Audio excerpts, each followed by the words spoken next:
Hi, this is MJ from Lioness Publications, and tonight what I'd like to do is just spend a few minutes on charts for Robin Westman.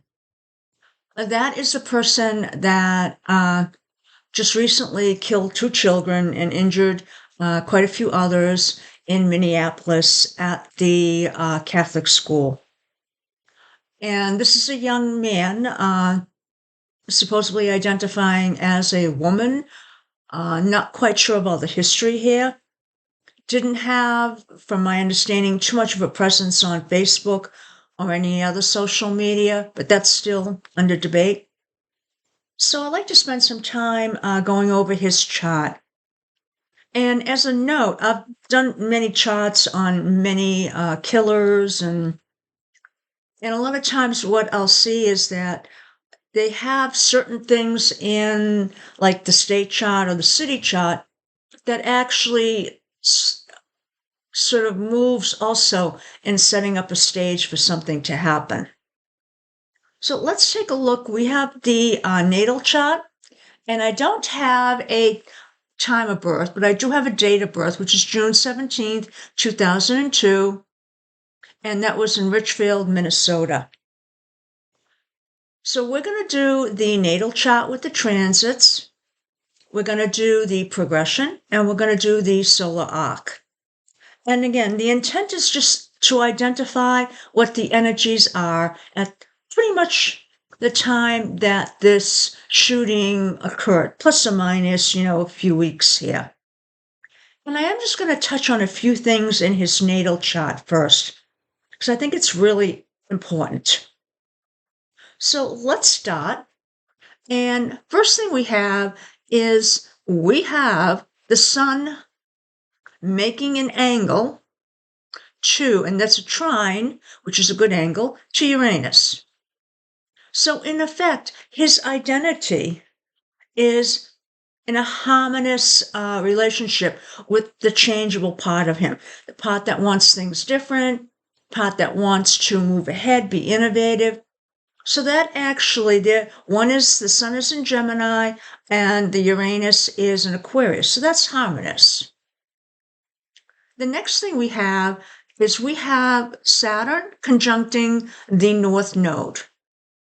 The North Node is where you take in, and it's typically referred to as a karma type of point, but I try not to spend too much on that aspect. I just want to identify that it's a place where we take in effect, that we strive to be able to move to some type of position, in effect, that the cosmos is setting us up to go to.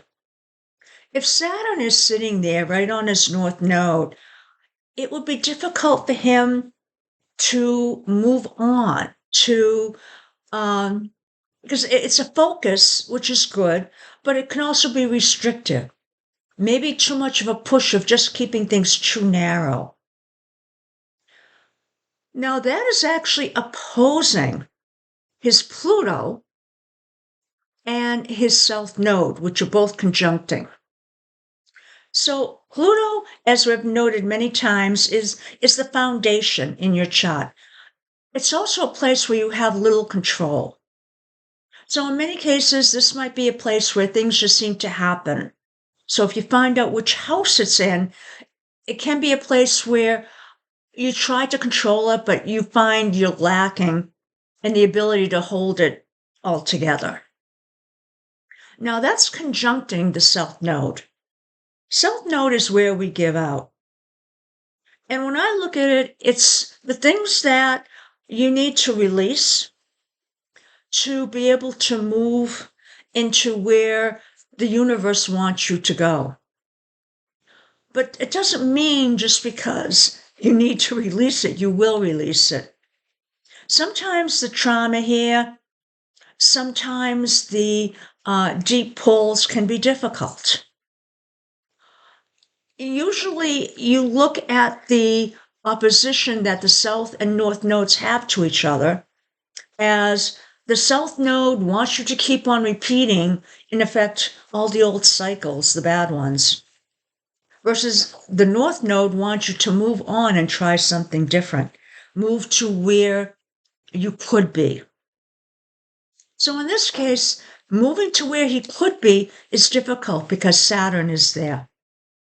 Moving away from where he is difficult because Pluto's there. Pluto is that sign, and it's a planet that wants to go so deep down into things. And it can tend to hang on. So this is someone that has this configuration. And if things touch these areas during his life, this struggle will bubble up. So first, let's take a look at what was happening on August 27th. Well, we have Jupiter in conjunct, which is a break and adjust, which is a difficult angle, to his Pluto and the South Node. And this is where we need to sort of break out of that cycle. Well, Jupiter does what? Overemphasizes things, blows it up, full of gas. So is this something you would want here? Well, it happens, but it's going to make it difficult to deal with the energies here. Now let's take a look at the progression. And here, what we're going to look at first, we have what?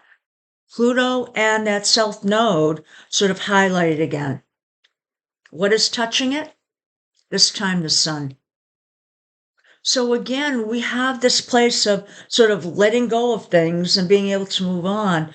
And the Sun is in conjunct, again, a difficult angle. It's a break and adjust.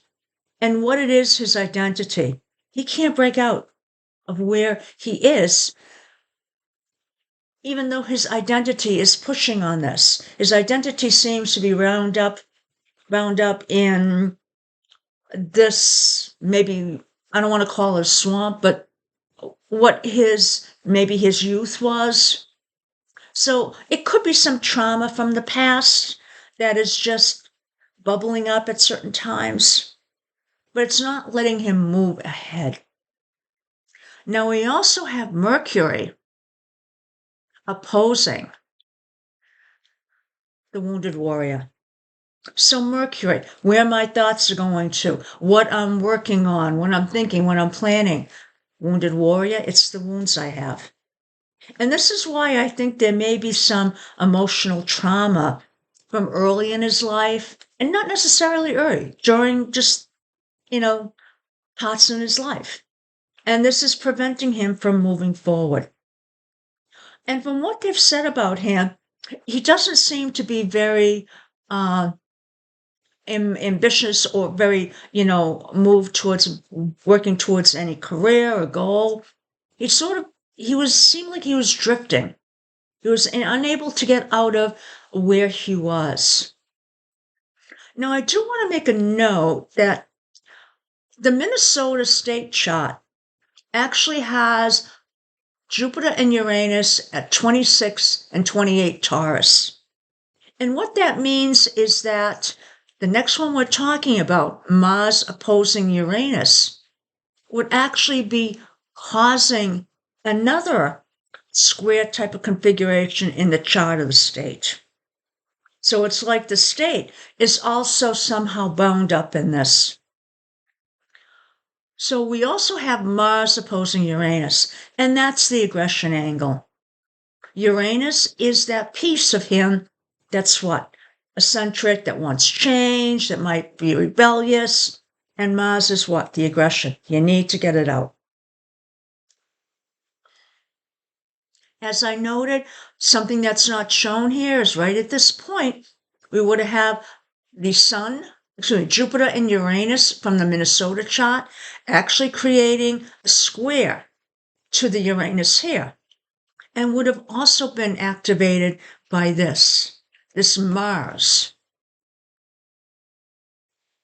Let's take a look at the solar arc. In this case, let's take a look first at Uranus. Uranus is making a trine to Jupiter. It's a good angle. Uranus is what? Change. to make opportunities, and that's what Jupiter is. So he may have been actually working on things to make some changes to provide opportunities for him to move forward. But he obviously is not going to have the chance to do that. Now we also have Neptune in conjunct to Venus. Now there's a lot of takes on this. Neptune is sort of the subconscious in many ways. It's confusion. So when you look at sexual identity, this could also be something that Neptune is involved in. Especially here when it's an inconjunct, which is a break and adjust to Venus. So it literally breaks things. But it also could indicate that, again, there was no comfort factor for him being in social type situations. He really didn't have a community. Didn't seem like he had many friends. So here we're seeing that. And that, in this case, could be another piece of him being broken. Now, next thing we have is Saturn. Saturn is in conjunct Neptune. So again, it's a break and adjust, a difficult angle. Saturn is bringing restrictions, since it's a difficult angle. Restrictions to what? In effect, his hopes, his dreams. And Saturn is actually trying to rein in maybe his illusions, his fantasies.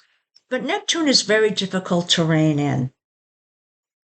So this would have been a difficult angle. Now we also have Mercury, which is making a conjunction to the Sun. This is indicating that he was probably thinking a lot about his identity, who he was sort of meant to be, where he was going.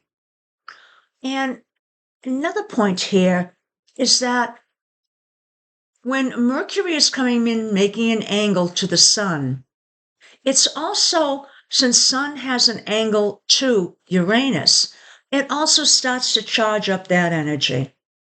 What's that energy? In effect, his uniqueness, his rebellious streak. So we touched on all of these pieces. Now, let me make one other point here.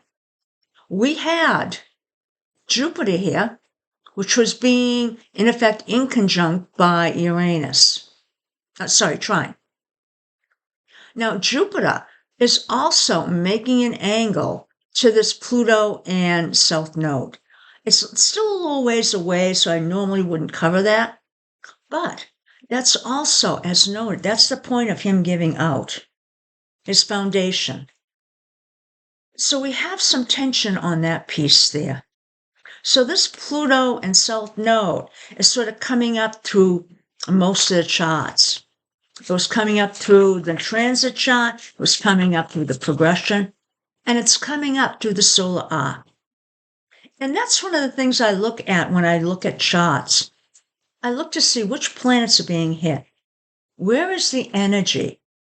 Where is it being focused on? And a lot of times if you have one planet that's showing up in all three, or some series of planets, or one planet that's being hit by many planets, that's where you're showing the focus. And here, the focus is on his foundation and how he needed to sort of let go and move on, but it's not letting him. And some of that reason is because his Saturn North Node conjunction, which is making it difficult to move on. Now, I hope you enjoyed this. And I will leave you with a note that there's one other person that has similar types of